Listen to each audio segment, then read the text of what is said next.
अगर territorial army की वर्दी पहनना एक सपना है तो समझिए कि ये जानकारी खास आपके लिए ही है। चलिए आज जानते हैं कि 2026 में इस सपने को हकीकत में कैसे बदला जा सकता है। क्या आपके मन में भी देश सेवा का वही जज्बा है और क्या आप भी टेरिटोरियल आर्मी का हिस्सा बनना चाहते हैं? अगर जवाब हाँ है तो अगले कुछ मिनट आपके लिए बहुत ही अहम होने वाले हैं। तो अच्छी खबर ये है कि आपका इंतजार शायद अब खत्म होने वाला है। जी हाँ, टेरिटोरियल आर्मी भर्ती 2026 को लेकर एक बहुत बड़ी और ज़रूरी जानकारी सामने आई है।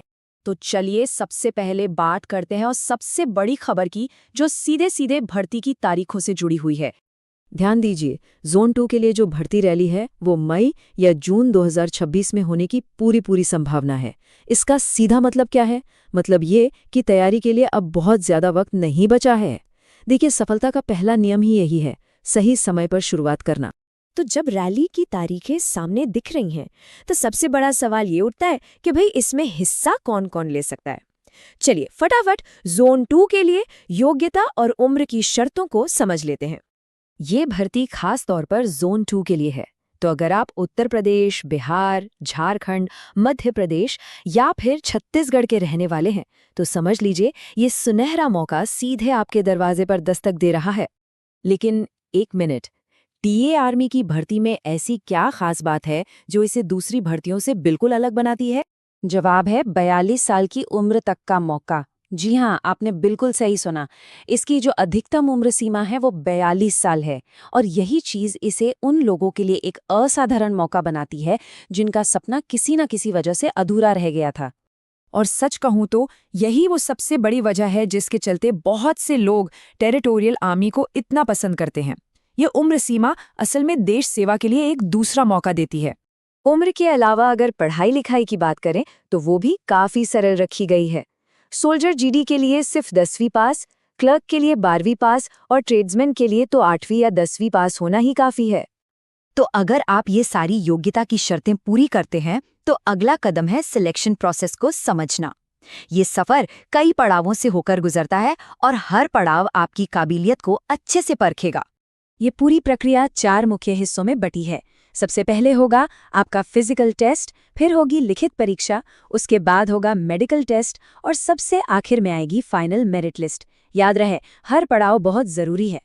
लेकिन इन सब में जो सबसे पहली और सबसे बड़ी चुनौती है वो है फिजिकल टेस्ट। अगर ये पहला पड़ाव पार नहीं हुआ तो आगे के सारे रास्ते बंद हो जाते हैं। इसलिए सारी मेहनत सबसे पहले दौड़ पर होनी चाहिए। आपको 1600 मीटर की दौड़ 5.5 मिनट से 6 मिनट के बीच पूरी करनी होगी। अब सुनने में ये मुश्किल लग सकता है, लेकिन इसका सिर्फ एक ही मंत्र है, रोजाना बिना एक भी दिन रुके अभ्यास करते रहना।